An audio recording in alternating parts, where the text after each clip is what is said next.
Mr. Nigel Farage, President of the Europe of Freedom and Democracy. When we had a president, we'd see a giant global political figure, the man that would be the political leader for 500 million people, the man that would represent all of us on the world stage, the man whose job was so important that of course you're paid more than President Obama. Well, I'm afraid what we got was you. And I'm sorry, but after that performance earlier that you gave, and I don't want to be rude, but you know, really, you have the charisma of a damp rag and the appearance of a low-grade bank clerk. And the question that I want to ask, that we're all going to ask is, who are you? I'd never heard of you.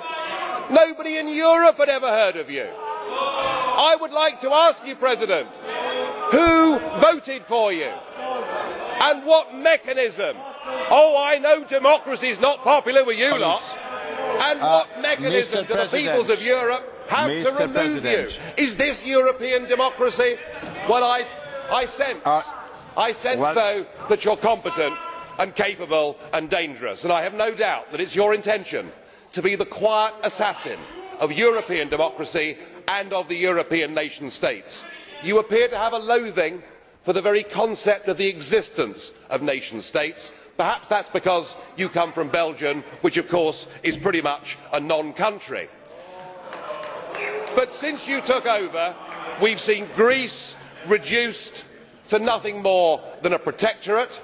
Sir, you have no legitimacy in this job at all, and I can say with confidence that I can speak on behalf of the majority of the British people in saying we don't know you, we don't want you, and the sooner you're put out to grass, the better.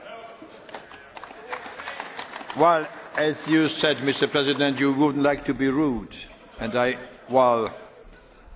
prefer to go ahead with this statement. Mr. President, blue card, if you could. Yeah. Mr. Farage, would you agree we should apply Article 9 of the treaty? You can leave Europe by... The floor is yours. You may not like what I say, but just consider your behaviour. You, after the Irish people in a referendum voted no, said that our group had opened, by supporting the no vote, that we'd opened the door to fascism. You said that we had behaved as a group in the Parliament like Hitler and the Nazis in the Reichstag. We've been called by Danny Cohn-Bendit mentally weak. You know, it has to be, it can't be one way. It is not personal statement. Mr. President Farage, it is not personal statement. I am very sorry, it was not personal statement.